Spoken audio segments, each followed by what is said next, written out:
It's in the translation. Okay. So Vidura asks, please tell me whether the unconquerable Bhīma, who is like a cobra, has released his long-cherished anger upon the sinners. The field of battle could not tolerate even the wonderful playing of his club when he stepped on the path.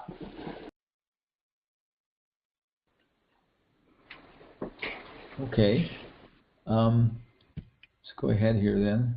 So Prabhupada's purport. Vidura knew the strength of Bhīma.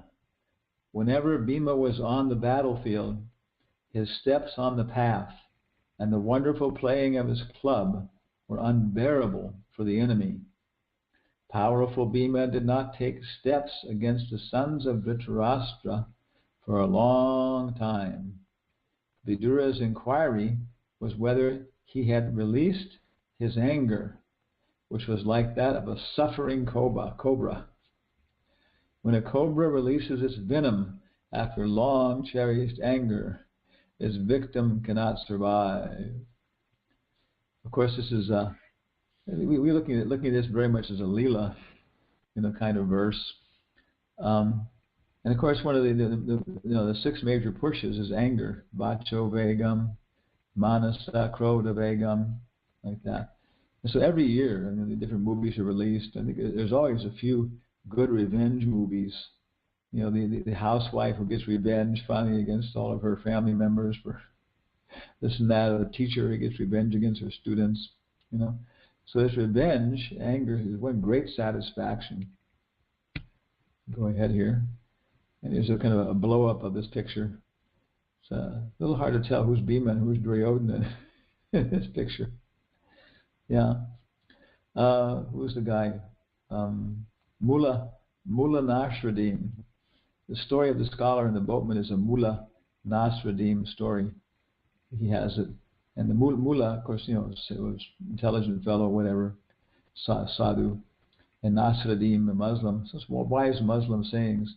So one of Mula Nasruddin's sayings is, one should not engage in an argument with a fool. One should not engage in an argument with a fool, because people may have a hard time distinguishing which one of you is the fool. Yeah. So this is what happens. In this picture, it's hard to tell who's Bhīma and who's Duryodhana at this point. Krishna in the background. Anger makes you like that. Okay. And then we, on the Vedabase, of course, and Vedabase.com, we're supporting that, helping that. And Vedabase.org is the older version, which hasn't been updated for a long time and has many mistakes in it, actually. But Vedabase.com we've been doing recently, and it's in Spanish and English, and a few other languages too, Czechoslovakian, even Swahili. If you go there, when you load up, like you might say, Srimad Bhagavatam, Canto 3, Chapter 1. And there's a thing called Chapter View. And if you click on that, it allows you to select what you want to see. Like you can look at just at the Sanskrit, or you can look at just the verses, or just the purports even, And so for different functions, it's nice. And also a lot of books are there. But also the Krishna Dharma Prabhu's Ramayan is there. And how do I have Ramayan? Actually, it's Mahabharata we're looking for. So anyway, that's a very, very good source for, of course, all the story of the Pandavas and Bhīma and everybody else. I've read a lot of Ramayans, and actually I like his very much, the way he does it. The preaching is just a very, very natural part of the story. Other people, the preaching is kind of like something stuck on, like, okay, now I'm going to preach to you, So anyway, Krishna Dharma's Mahabharata is there at Vedabase.com. And he has a little biography of principal people. And he says, Bhīma saying, Pandu and Kunti's second son, sired by Vayu, the wind god. And then, of course, after he was born, appearance, there was so many different pastimes. We have a few of them here. And I have poison cakes, house of lacquer, Rajasuya and Jarasandha. And of course, there's a good BBT painting of Bhīma and Jarasandha. So, of course, just to kind of meditate on the pastimes here, Bhima was the son of Vayu, so possessed of superhuman strength and potency. And he's always being pictured as being a very huge fellow also, you know. And so in the beginning, saying he had this real kind of a, having all this strength, he did have a tendency to be a bully, and was always kind of picking on Duryodhana and all of his 100 brothers, 99 brothers, 100 brothers. I guess it's 99 brothers. Yeah, 101. And so they had, a lot of animosity, a lot of rivalry. And of course, Duryodhana is described as what? Offense personified. He was always looking for fault. And they were all incarnations of Rakshasas. So they had a very tough character anyway. So from the beginning, it was this very great rivalry and going back and forth, and being princely sons and everything. And so for the physical health and development and pleasure of the young princes, Dhritarashtra had composed a nice kind of like gymnasium, sports club right on the edge of the river, where they could all go and have exercise things and develop, and also swim and have recreation. So acting as a friend, of course, Duryodhana, in plans with Dushasana, offered Bhima all these poisoned cakes, or some people say poisoned porridge. But in any case, Bhima ate them all, and I guess everybody else was gone away, so they then threw him in the river. And when he fell in the river, he came down there and disturbed the snakes. So the Nagas then chomped into him and shut him full of poison. But that poison acted as a counteracting element, so we're anti-venom to the original venom.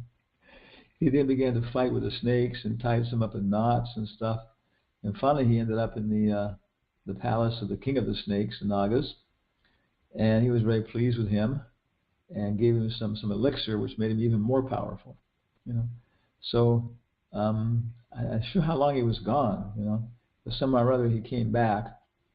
And Yudhishthira, everybody else Yudhishthira had figured out what had happened. But they said, we can't directly say it, because then there'll be like a direct conflict. Right now, Dhritarashtra's and Duryodhana's attempts at murder are covered. They can't go out and publicly and do it. But if we accuse them of things like this, then they can say, oh, these guys are envious of us, whatever. Because Dhritarashtra was the king. They had all the mechanism of the government and everything else. Hridayananda Maharaj makes this point that Pandu, when he was a young man, he went over and he subdued all the other kings in the world, some kind of belligerent, arrogant guys. And he had other Kshatriyas the same age as him, also other young fellows who were like his classmates and friends. Dukes, barons, earls, counts. And so they all were great friends, And so when Pandu left, then they also felt this affection to protect their friends' children. So if Dhritarashtra had directly tried to kill the Pandavas or usurp their inheritance, then he would have had a giant civil war on his hands with all kinds of powerful other Kshatriyas out to protect the sons of Pandu. So after the poisoning case, then Kunti and Yudhishthira, everything else, told Bhima he had to be more careful and had to watch out, because now they could see that they weren't just like wanting to cause them harm, they actually were out to kill them. So then as things developed, the Pandavas were becoming very popular, but Duryodhana wanted to become the king, everything else. So he said, okay, let's send them away. And then by gifts and bribes and all kinds of kind behavior, we'll get the citizens to love us. So then on the plea of their pleasure, Dhritarashtra, who was being drawn into all these things, arranged a beautiful house of lacquer in this place where there was this wonderful festival going on. And of course, as we know, on the way there, Vidura gave hints to Yudhishthira about some danger he'd heard and danger of fire. So when they arrived, it was a very beautiful place. I think that was a Virochana or something was the caretaker. He lived nearby or something. And as things were going on, they began to become suspicious about the whole place. It smelled very nice, but looked very flammable. So the festival events were going on. And then Vidura, of course, sent. He's asking about the Pandavas, but he was so much involved with them. He sent one miner who then dug a tunnel, an escape tunnel, like that. And then finally one night there was somehow or other it was some people had come to enjoy the prasad from one big festival. One lady with her five sons who apparently resembled the Pandavas well enough. So when the fire was started, Parochana, then Bhīma also, I think, made sure Parochana also died in the fire, get his own deserved karma. And they went into the tunnel, and of course when everything was burned down, the news came out that the Pandavas had all been killed, and their cadavers were there. So they came out, and then they're in the middle of nowhere with nothing, and they had to try and run and escape, And at some point they're becoming too tired, so Bhīma, at least the two twins, he picked them up and started carrying them. But at some point, I think it is described, he was carrying everybody like that. It's a superhumanly powerful person. So then what happened? Of course, they won Draupadi and came out of exile. And during the process, they were also taking shelter of one Brahmin family as mendicants wandering and hiding, so that Dhritarashtra and Duryodhana wouldn't do the same thing again. And the Brahmin family, of course, was lamenting, and they asked why. Kunti asked why, and he said, well, because this demon Baka, he takes like one cartload full of food and one family member from our village once a month. And it's our turn to send somebody, and we're trying to figure out who to send to be eaten. And Kunti said, no, we're staying in your house as guests. You have to let us take care of this. My sons are quite powerful. So Bhīma went the next day, and when he got to the place where the demon was supposed to show up, he started eating all the offerings like that, quite tasty. And the demon showed up, and he was enraged, and he started to attack Bhīma, but Bhīma wasn't quite finished with his lunch, and so with one hand he's holding him off while he's dining. Then I guess he kind of brushed the crumbs off and had it out with the demon and killed him, like that, So actually the whole list of the people that Bhīma killed would be quite an accomplishment. All the people he killed, off the battlefields. So they went back, they got Draupadi, came out of hiding, and then they approached Dhritarashtra for something. We are the heirs, and now we're going to claim it. So Dhritarashtra, on Bhishma's advice, then divided the kingdom and gave them Indraprastha, which apparently had been a opulent city before, but when they got there, it was nothing but the remnants of the former architecture with monkeys and jungle people and some canals and everything else like that. But they started dealing with it industriously and finally built it up till it was the most beautiful place around, and prosperous and well organized. So then they performed the Rajasuya sacrifice. But to do that, you had to be supreme over all the different kings in the world. So Bhīma was sent in the direction of it was sent east, where people were mostly, they fought without weapons and the backs of elephants. So Yudhishthira thought that would be good for Bhīma to go that direction. And he was very anxious because Jarasandha was a big obstacle in terms of accomplishing his goal, Yudhishthira's goal, of performing the Rajasuya sacrifice. And of course he wanted to perform it to show everybody that everything should be offered to Krishna. The most opulent things should be offered to Krishna, and even to show the demigods. So of course then there's a whole story of Bhīma coming there, and he and Jarasandha were fighting like anything. Jarasandha is an incarnation of Viprachiti, one of the big powerful demons. And so finally, after it was 28 days or something of beating on each other with clubs and everything else, Bhīma had to admit that frankly I just can't defeat the guy. And every night, of course, they would sit together, and I guess they would engage in a battle of words in the evening, like that. And in the daytime, they would go out and have it out again. So it's amazing they could keep this kind of consciousness. So then, of course, Krishna indicated to him how to defeat Jarasandha by taking a twig and splitting it in half. Sanda means to join, Sandhi. So he was joined together. He was born in two halves from two different queens, Jarasandha. And the king threw the parts into the forest in despair. But one witch named Jara, she thought, oh, something nice to eat. But then she saw it, so maybe. And so she tried using her mystical powers and was able to join the halves together and produce an entire human being. You know, so Krishna knew the same reverse process would probably be effective. So then finally, Bhīma, you can see in the picture, he tossed him down, put one foot on his leg, and lifted the other leg up and squeezed and pressed, and sure enough, tore him right in half.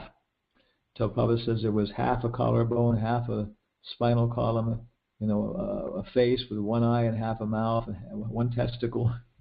It was split right down the middle, like that. So then Jarasandha was conquered by Bhimasena's strength, being transferred from Krishna. Okay. And there was no way to defeat the Pandavas. No way to defeat the Pandavas. Yeah.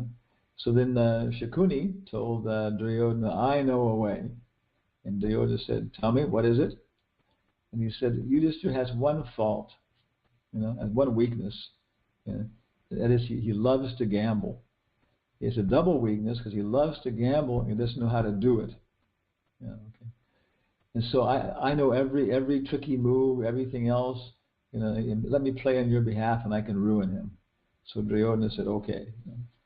So then the game of dice, went on like that. I mean, you know the story pretty well there. And Yudhishthira was in control to some degree. Many things he was doing were very conscious, like choices and stuff.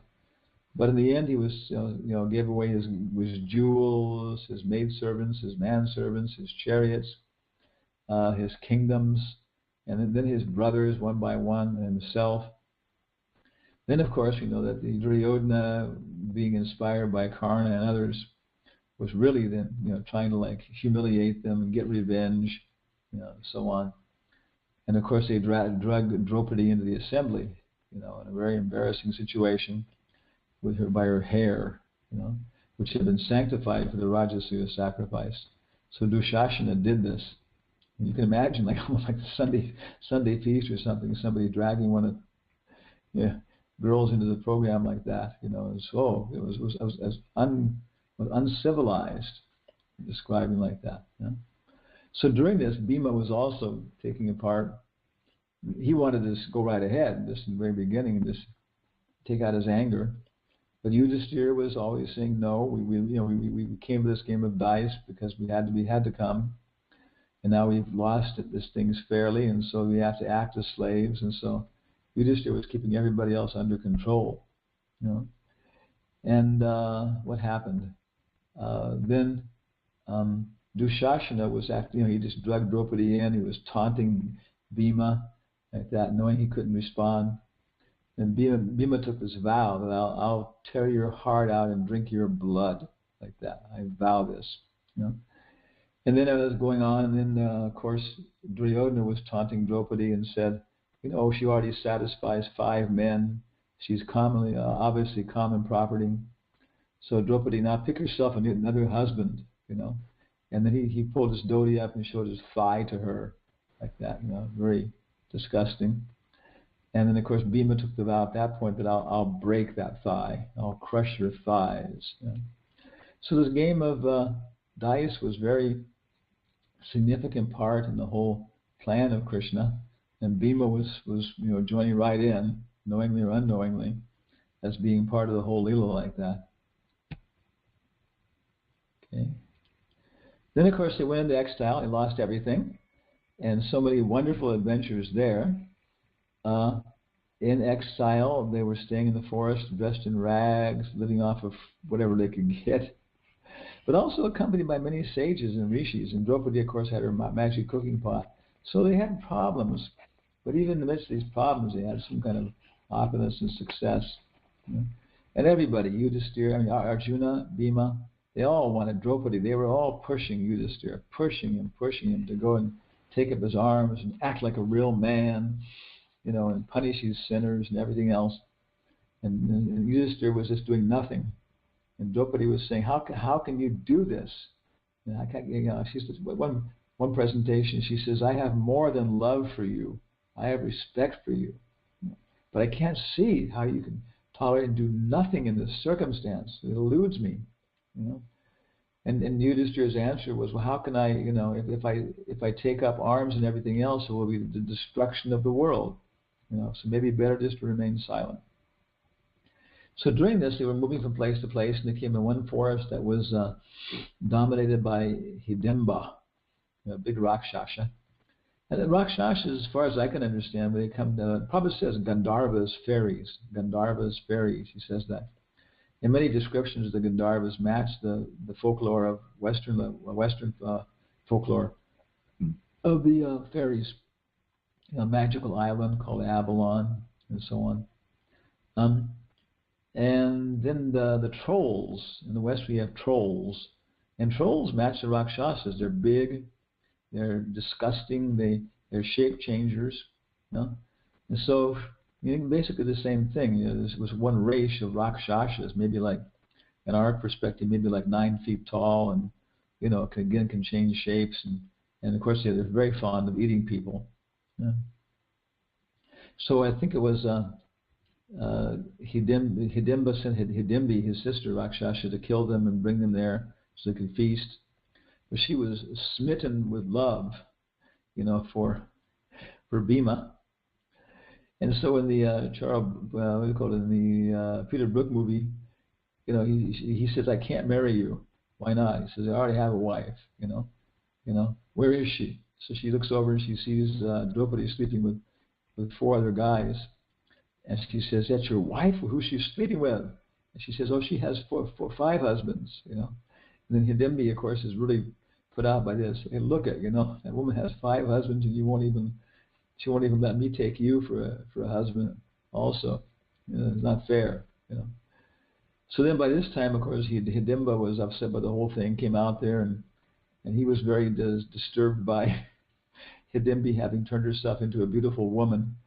He called her a pervert, like that. Pervert. And he was going to kill her afterwards, everything else. So then this big fight went on, and of course, Hidimba was using mystical powers, invisibility, everything else, but Bhīma was handling him. And he was a tough guy, and so finally Hidimbi, told him, he said, just get him in the air, squeeze the air out of him. Because unless he was up from the air, he didn't have up from the ground, he didn't have all his power. So Bhīma was able to do that, lift him in the air and just squeeze him and choke him until finally he died, like that. And then Hidimbi went to Kunti and I think Yudhishthira and explained her situation, crying and whining.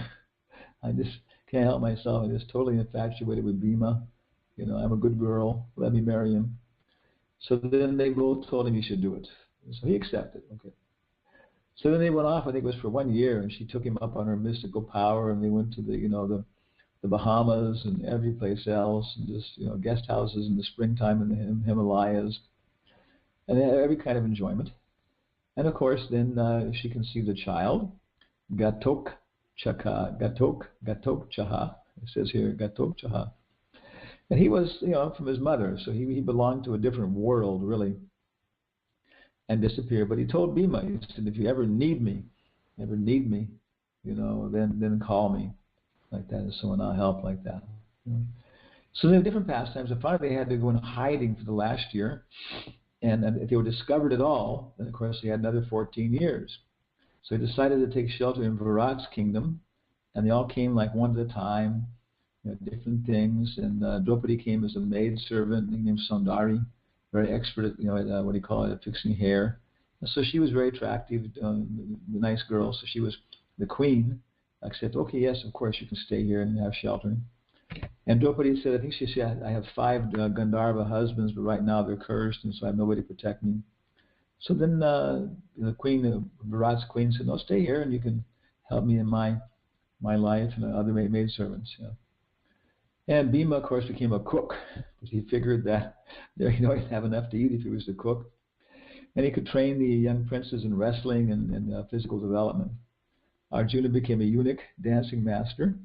Was it Brihwelda or something? Yudhishthira became the king's counselor friend. And I think Sahadev and Nakula became like horse guys and stuff like that. So everything was going pretty well, but the king had one very, very powerful commander-in-chief, Kichaka. And he was the same thing, as powerful as 100 elephants and so forth, so on. And he saw Draupadi, he was just carried away, He said she was born for the act of love. Like that. So he was, and she was trying to avoid like, attracting anybody, but, Kichak became fascinated. And he was the brother-in-law of Virat. So his sister, he was pushing her to make Draupadi available to him and everything else. And it kept going on like this. And Draupadi was telling Yudhishthira, you got to help me, this guy's harassing me. And Yudhishthira said, like, just take care of it yourself or something. We can't do anything. If we do anything, we'll come out of our disguises. So she went to Bhīma, and she's crying, and Bhīma, and none of the rest of them love me. You're the only one who's ever really loved me, and please help me. So Bhīma was, okay, was caught in this. So that night she told Draupadi to tell the guy that she would accept him, but she had to have one week of like whatever. So he was just absorbed in the mode of passion the whole week, and just totally intoxicated, thinking of his future enjoyment. So he was fasting and everything else. Then he was supposed to meet Draupadi in this one room there, in a gymnasium or something. And so Bhīma put a sari on and was lying there on the bed, in the dark. And then Kichak came in and was like, talking to her and saying sweet nothings into her ear. And Bhīma was giggling, So then finally, Kichaka grabbed her arm, and it was quite hairy. Like that, and he was bewildered and fasting and everything else. And he said, "My dear, your arm is very hairy, Yeah, you should see my chest, So then Bhishma popped out, and then they started having this gigantic battle. But even though he was so powerful, he'd been fasting for the whole week and overcome by lust and downward flow of ojas, everything else. So after a terrible fight and smashing everything in the room, and Bhīma not only, there is no case of boxing. He smashed his arms into his body, his legs into his body, and his head into his body. So funny, he was like a box sitting there. And next morning when they came, people wondered what it was, this ghastly thing. And finally they figured out that it was Kichaka, So then, when they were going to have the cremation, his brothers grabbed Draupadi to toss her on the funeral pile also as some kind of revenge. So Bhīma ran down the side of the road, put on disguise, popped out and killed all the brothers, then ran back, So by then, everybody's terrified of Draupadi, and the queen says, please, my husband is also not just a human being. You're so beautiful. Please leave. And then Draupadi said, we can't leave, this and that. So they stayed there in exile for some time more. And finally came out. It was one very famous story of Bhishma and Kichak Vada. Okay. Then from the good old Wikipedia here and its sources, it says, during the Kurukshetra war, the flag of Bhima's chariot bore the image of a gigantic lion in silver with his eyes made of lapis lazuli. So you find a nice picture sometime of a lion with his eyes there. And it's terrifying. It's that image of a lion with his powerful eyes. Some of Bhima's major onslaughts during the war were: he defeated Karna 5 times. Okay, I didn't know about that. But of course, finally Karna defeated him and Yudhishthira and everybody else. Because Karna had promised Kunti, okay, you want me to stop this war and join you, but I can't do that. You're claiming a mother's right, but you abandoned me, and the only person who's ever been my friend really is Duryodhana, and you're asking me to abandon him in the moment when he needs me the most. So I can't do that. But I give you this benediction, that you've always claimed to be the mother of 5 sons.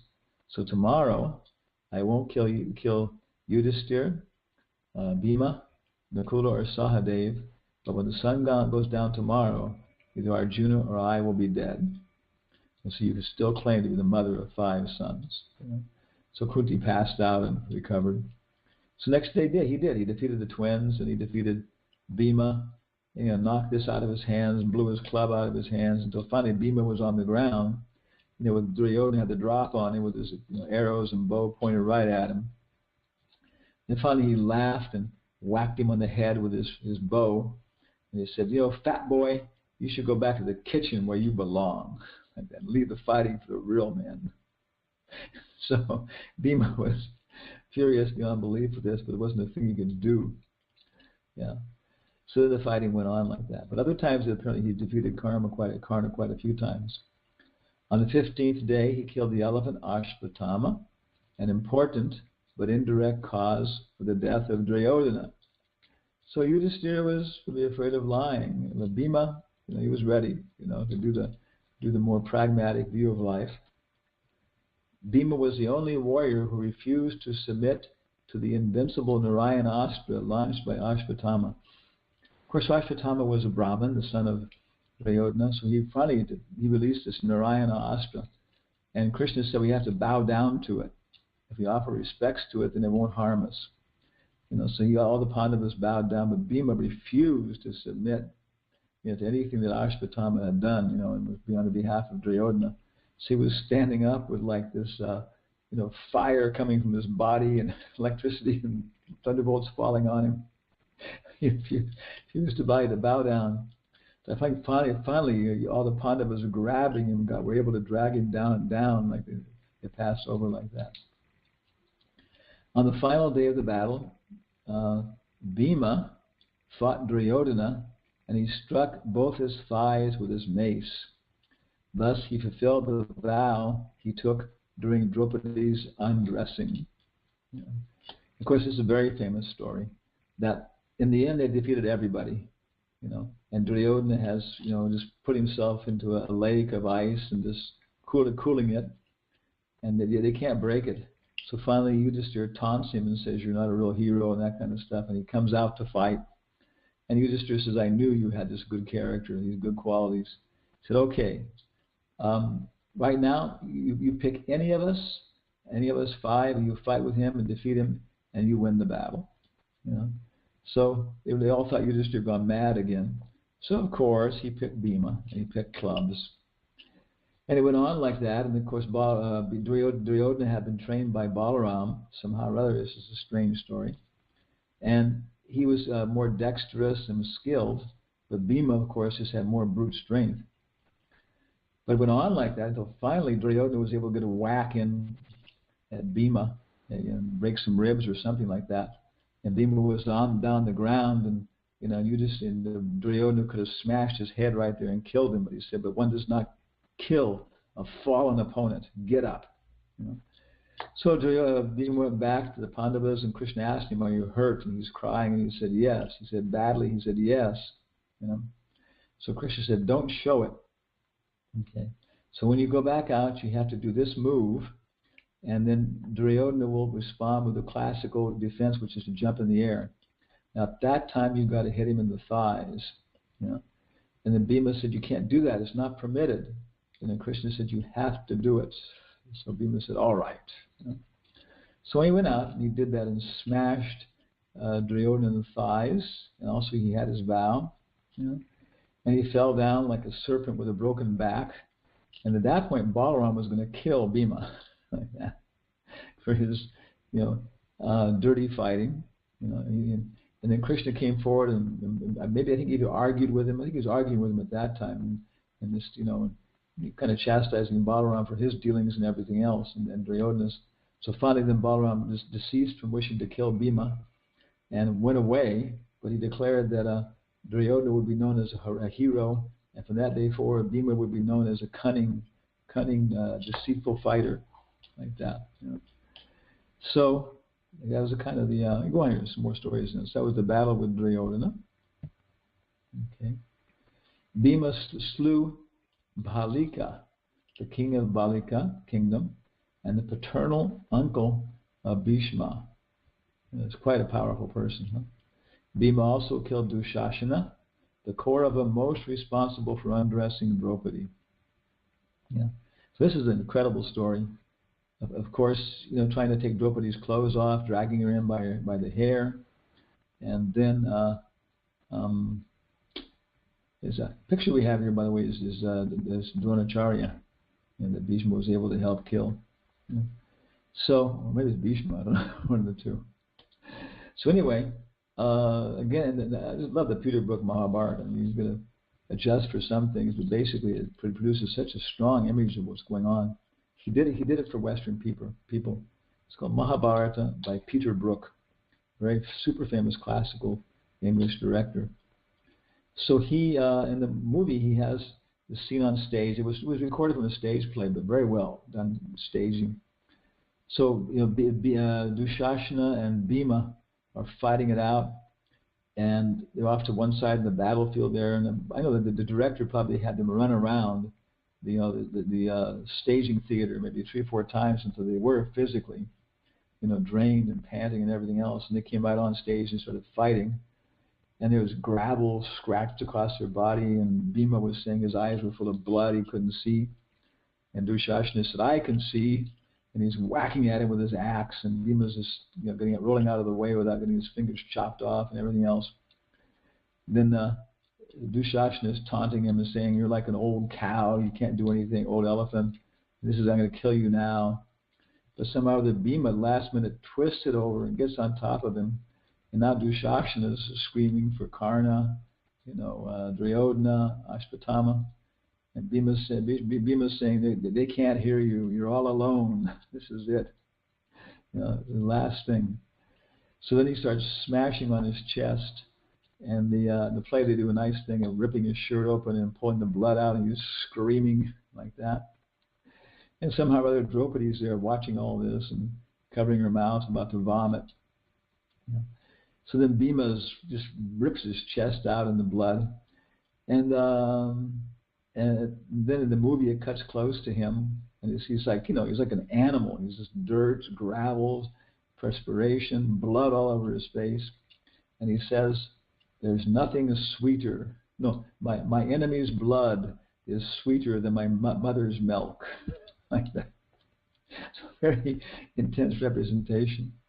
Then he turns and looks at Draupadi. He's on the ground there, just like this. He's saying, Draupadi, basically, I did this for you, and that was it. That was the whole cause. She wasn't gonna. She said, I will not. She said, Dushasana, I won't. I'll bathe my hair in your blood. It's a game of dice. So Draupadi could have run away. She could have said, oh, I never wanted this, and left Bhīma, her man, there, who she'd been exploiting, with all these, simple reactions. But she, showed her real character, So she dropped on her knees, flipped her hair forward into Dushasana's blood, and then tied it up on her head like that. This blood is on my hair. Then in the movie, then Bhīma goes off to one side. He does this, hops forward kind of like a frog, this big, powerful Jamaican guy, Nigerian. Hops forward 1, 2, 3 times. It's real like symbolic, earthy, And he says, something like, farewell, cousin. We weren't born to be happy. Like that. That's so intense, that phrase. It says, it's kind of like all of life. Once you got this idea in your head that we weren't born to be happy, then everything else kind of makes sense at that point. Yeah. Okay. So anyway, that was the death of Dushasana, and I guess Bhīma wouldn't have had a bath after that. He was credited with killing all 100 sons of Dhritarashtra and Gandhari. I didn't know that. I thought other people were also killing a few of them. But anyway, it says here he killed all 100 sons of Dhritarashtra, and of course he killed Duryodhana. Then it says Bhīma killed 70% of the Kauravas soldiers, like that. So he was, what do you call it, hell on wheels as far as the Kauravas were concerned. Okay, after the war, finishing off here, Dhritarashtra was enraged by Bhīma slaying all of his sons and tried to crush him. So, of course, after everything's over, the Gandhari's there, still blinded, and and the Dhritarashtra. And they think, the Pandavas think, okay, everything's okay, and they just go see the king and the prince, queen. And then Dhritarashtra's lamenting, saying, I'm a rascal. Come here, my son. Bhīma, let me embrace you and forgive you. But Krishna had told Bhīma to take a detour and go to the gymnasium, because there's a big iron form of Bhīma there that Duryodhana used to whack on every day with his club and practice. So Bhīma picked the whole thing up and brought it there. And Bhima is about to go forward and be embraced by his uncle and be forgiven. And Krishna drags him and says, no. So he pushes forward the iron form, and Dhritarashtra, in intense emotion, reaches out and feels it, and feels the form of Bhima and embraces it and just crushes it like that to rubble. And Bhima is choking and turning white, And then after the rage is over, Dhritarashtra then, feels terrible about what he did and starts to lament. He said, I caused all these things, and I've killed my brother's sons. I'm such a horrible guy. Then Krishna says, no, that was just an iron form. I knew in your heart you were a good person. And he embraces Bhima and actually forgives him. And then when they went back, actually it says that Yudhishthira actually appointed Bhima the Yuvaraj, the crown prince. And finally, on the final journey of pilgrimage to the Himalayas, Bhima was the fifth one to fall. First Draupadi, Nakula, Sahadeva, and Arjuna fell. And when Bhima tired and fell down, he asked Yudhishthira why he was unable to complete the journey to heaven. Yudhishthira answered that his brother's vice was gluttony, eating too much, even at the cost of the hunger of others. Nice. We have a nice picture of a sumo wrestler up here. But that was Bhima's fault. I didn't know it before. As it says here, that sometimes he got a little carried away, at least in the manifestation in the Mahabharata. And even if somebody else had to suffer, he still would satisfy his hunger. When they were in the forest, actually half of what they collected would go to Bhima. The other half they would share amongst themselves. So that's the end of our little presentation here about Bhima saying, thank you all very much, all glory to Prabhupada. And of course, all these things are vibhava. And the Vidura is just giving the right questions, and of course he knows the result, what the answers are already. But it's just he wants to contemplate the whole thing. You can understand in your head in a linear sense, blah blah blah. You can hear it and you can understand it logically, but to really take it to heart, because we have the heart, we have iconic abilities, meditational abilities. So to take it into our heart and as bhava, consciousness, that takes repeating it again and again, looking at it from different angles until it finally penetrates. So he's also stimulating Uddhava with these questions about these people, and hoping that Uddhava will give a intense description of all these things. It will also satisfy Vidura's heart to understand the whole situation and what went on. So any questions or comments then? Thank you very much.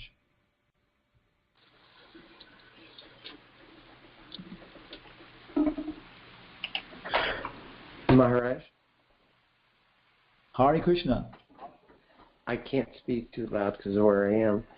How do Kshatriyas, with the description here about how they have long-cherished anger, want revenge, and just like a cobra, you think about a saintly person, he can't do that. He's got to practice forgiveness.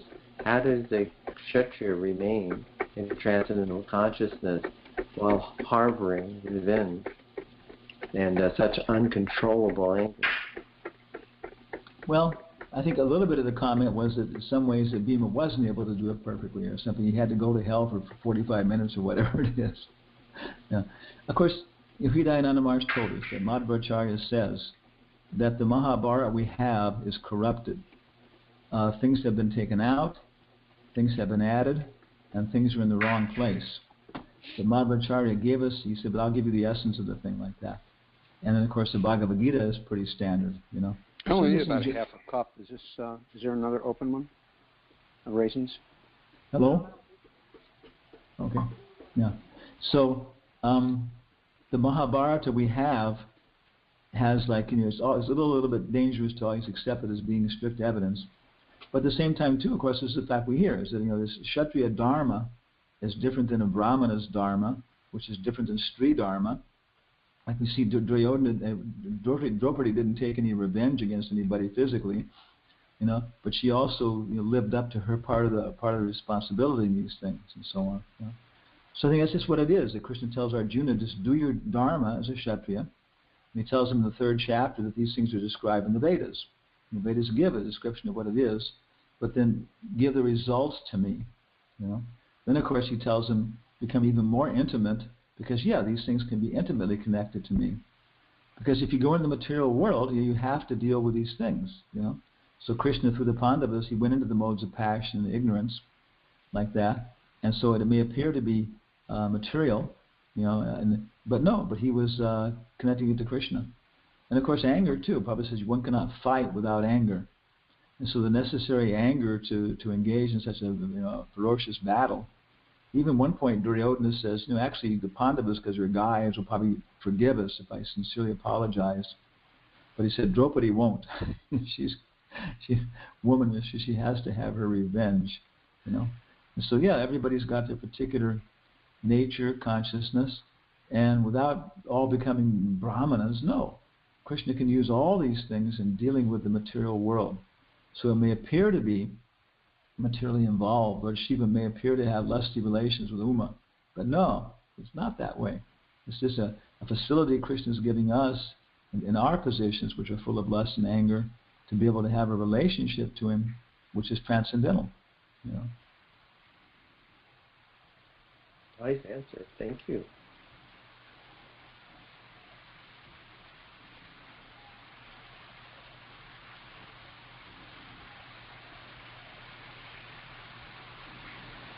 Does anybody have anything else? I really like the comment. What is it? We're not born to be happy. What was that exactly? Yeah, that's from the Peter Brook movie, which I guess he read a lot of Mahabharats, and then he did a lot of classics, world classics. He also did Gurdjieff and Ouspensky, and the Shakespearean dramas and many things. Then Mukunda Maharaj met him in Paris and talked with him a long time about the content and stuff like that. So pretty good. Many seem to be very good. And his idea was he wanted to do something so that Western people could appreciate the different world classics. Like, for example, he took actors from all over the world. There's only one actor in the entire Mahabharata he did, which was a tremendous, epic, the way he did it. And that was Draupadi. And everybody else, like Bhīma was a black guy from Nigeria. Dronacharya was like a Japanese guy who fit the role of the Kung Fu master perfectly. So it went on like that, but the thing was to show people that this was not like an Indian thing or a classic. There was some real appreciation of the whole world. So actually it was a world war we're talking about, involving all the different aspects of the world. So in that particular one, he has this thing of Bhīma saying goodbye to his cousin, and after he killed him, and then he says, we weren't born to be happy. So you can take it as just their particular relationship as cousins in this one lifetime, or you can just take it as, that's just the way the world is. Dukalayam ashashvatam. And that's nice. That's so basic in our philosophy. It's a real eye-opener when we first come to Krishna consciousness, because we think the world's a place to enjoy. I was shocked when I was a young child. My father told me, he said the world is he said it is not a bowl of cherries. Of course, when we okay, so it's not perfect, but when we meet devotees, we find out not only is it not a bowl of cherries, it's a whole bowl of pits. Actually, the king in Hita Pradesh, the king of the turtles is talking to the king of the tortoises, and I think the king of the tortoises says, this material world is a big tree, and all of the fruits are either poisonous or sour or bitter, except for two. Only two fruits in this whole tree are worthwhile. And that's poetry and the company of gentlemen.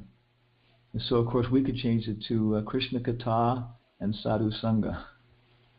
Besides that, everything else is terrible. Well, for a devotee, Vishvam Purnam Sukhayate, when to whatever degree we become Krishna conscious, to that degree, everything is joyful for a devotee. Yeah, Prabhupada says a devotee lives in this material world seeing everything as a replica of Vaikuntha. Yeah. But so you can play with Krishna here, like you can play with dolls and that kind of stuff and please him, like that. But also we can serve Krishna here because we realize this place is a place of education. It's a place to try and get people to reform themselves. So we're very happy engaging in the reformatory activities in the prison, no? Yeah. Dandavats Maharaj, Vidagdhamadavadas. Yeah, Hare Krishna. To borrow a phrase from Narahari, Prabhu, to add some balance, Brooks, as good of a playwright that he may be, and scholar, is a classic example of someone attempting to present Veda without a guru. I wouldn't encourage anybody to go to that movie. Oh. It's way left of center. This guy doesn't really have much realization. Oh.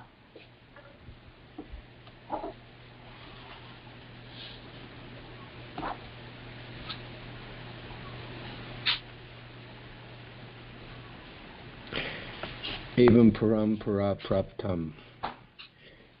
Especially in the beginning, we have to be careful what we expose ourselves to, or we get confused. I mean, after some time, you may be able to absorb things outside of, the line. But I don't know if for me, it wasn't a good contribution to people's understanding. Maybe, the ignorant class, but it's better they get the message from someone who actually is grounded in Sadhu Shastra Guru. Otherwise, it's worse than a waste of time. Somebody gets misdirected. Yeah, they actually mentioning, what is it, Krishna Dharma. Krishna Dharma is Mahabharata. And people ask me about. Also, Kamala Subramanian. What do you think about her Mahabharata? Actually, it's sort of benign. There's a few places where she kind of slips into some impersonal idea, but she's a good storyteller. I don't find her Mahabharata. Yeah, I liked her writing. I thought see, Brooks is French. He's on the outside looking in, and he can study the Mahabharata until the cows come home. And unless he has some guidance, he's going to come away with something else. The what's her name, Kamala Subramanian, I know, for example, like you're saying, pretty much in general, it seems like probably at one time you scratch any Hindu, you'll find a devotee of Krishna.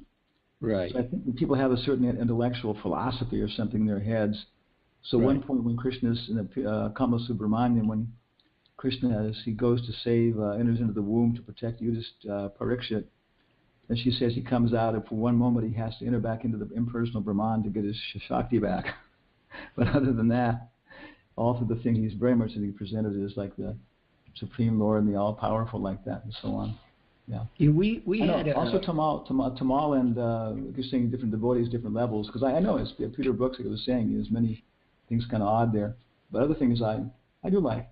But Tamal and Commissioner Myers and Garuda also went to the presentation too, the one he did when there was a stage show in New York and so on. Right. We have in Santa Cruz, years ago I lived in California. There's that Haridas and Madonna Center, and they do a Ramayan twice a year, and once with the kids and once with the adults. And even a writer from the San Jose Mercury, a newspaper nearby, in an editorial, she had read the Ramayan before going to the play. And over the years, because they have talented musicians, actually the kids' play, it just turned into some slapstick thing. And then the adult Ramayan, introduced a fire-breathing dragon at the end, in the battle. And this, non-devotee writer for, a newspaper, she was annoyed by what they had done to the original epic, and so, but I've seen devotees go there and sit in the theater and sit through someone who comes out on the stage at the beginning of it and said, actually, it's not that Ram is God. It's the Ram and you and me. So, did you know what Charu did with that in Berkeley Temple? No. Yeah, they staged it there directly. Really? He's going. They put it on for 2 nights. Yeah. Friday and Saturday night. The stage took up the front half of the temple room. The prasadam room back area was opened up. They had to put in a special power cable. And I remember I used the whole thing to a brahmachari. Then the whole thing, the overture, you say it was very, very good, like in music, and you put a lot of work into it in some ways. But the overture would start off, we are one voice, singing together. We are one voice, singing forever and ever. But now here's the whole thing. The mayor came to the city, and also, what's his name? Baba Ramdas was even there, and so on. So it's like you say, it's a question of whether, you can, what level of people are on, like that and stuff, and part of it. And also if you can take advantage of it then and get the people to understand that this is one time Prabhupada went to a presentation on Tulsidas Ramayan in South India there. And everybody's talking on it. Finally came Prabhupada's term. And he said, many people have been saying this is Ramayan. But said it is not exactly Ramayan. It is poet's imagination, like that and so on. So Prabhupada was there, and that was the comment he made about that. Other times too, he got like you're saying, like other things he would become just rejecting completely, Right. Yeah. Well. Yeah. It is what it is, So the first line of Prabhupada was dealing with was the bogus yogis and the impersonalists. They were at the microphone during his manifest preaching, and so it was static. It was competition. It was So anyway, to find a voice that's not offensive, we can explain something. I'm not even opposed to some of this chanting, although I've heard or read that you shouldn't hear persons chanting that don't have a proper conception. But if they popularize the chanting, then at some point maybe someone who's chanted may actually, some innocent person may actually get the real thing. I went to some classes on an island after I read Autobiography of a Yogi, and Yogananda had a parampara that was at the front of the room, and it started with the deity of Krishna, interestingly enough. Then it went to Jesus Christ, a deathless yogi, Babaji, Lahiri Mahasaya, Yukteswar, and then Yogananda. So that was the lineup of pictures at the front of the room.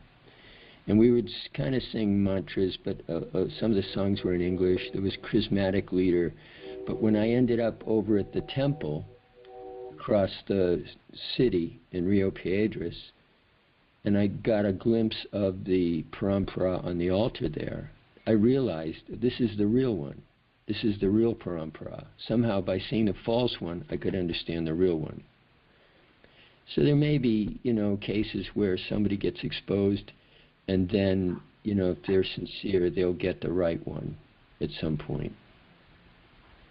But I don't know if the devotees, especially somebody who's been around and initiated and maybe not, too long into Krishna consciousness, they should probably stick with the safe area of the acharya's. There's so many books. And like you said, Krishna Dharma has done a Mahabharata. He's also done a Ramayan, Ranchor Prime. So the devotees, they've done these things. And I think it's better we kind of stick to that. And then, because, there was this Ramayan animation by this Japanese director. Yeah. And and so that's also completely, distorted in a lot of places. And his idea was to make Ram an action figure in Japan, meaning, that was his idea going in to making it. And it was cutting-edge animation at the time. It's beautiful to look at, but the storyline is totally mixed up in a lot of places, and so it's better to get straight on it before you go venture out into, like Prabhupada, you said at that one place that this is some poet's imagination. Before we go out to somebody else trying to deal with it, really doesn't understand even the story. One time we had a very nice discussion with Trey Rishi. We were doing a lot of work with him, the preaching. And he said, Prabhu, it seems to me there's two ways to do this. One is you just come straight forward with a shaved up head, Dhoti and Kirti, just tell things exactly as they are. And if people, I think it was Prahlad Maharaj's attitude towards Hiranyakasipu. Matirna Krishna Griha, Matirna Krishna Mata, whatever it is, Grabatanam. He just told him right on, you're a fool, you're not going to figure this out, anything else. And I don't think he was thinking maybe his father was going to break down and say, oh yeah, you're right, forgive me, I'm a fool. But he's thinking, okay, I got this out, and it's going to, at least he's heard the truth, but at some point it's going to have some benefit. The other side of the point Trey Rishi was saying is you can come in and present it like a needle, all this kind of stuff in different ways. But he said, but then you've got to be committed to stay with the people. You can't just preach your message and that's it. And this can help them because you presented it, but you presented it along with a lot of other stuff too. And that to have an effect, then you've got to see that you're actually able to then purify them of the other stuff along the process.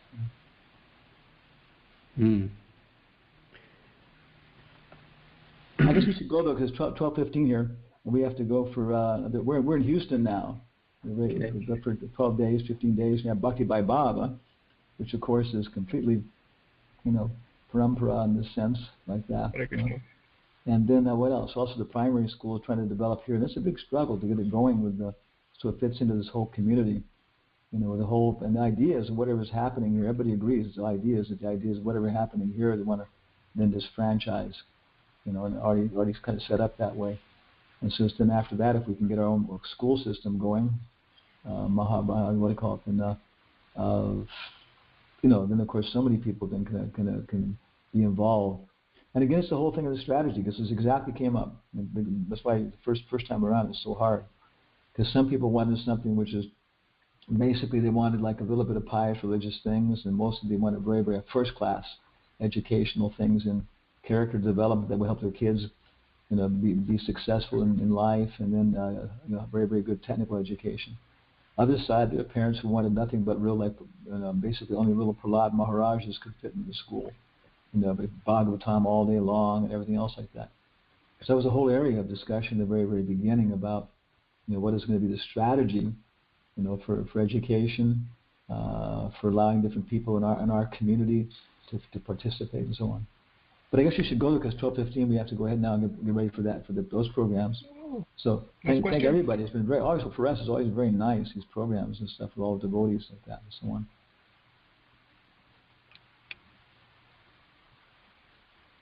Well, thank you, Maharaj. So we'll see you in 1 week, next Thursday.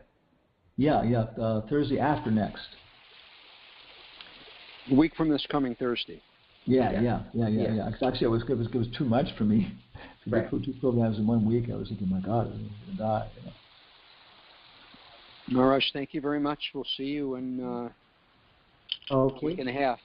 Yeah. Maybe also I always try to come and log on the classes and listen also too.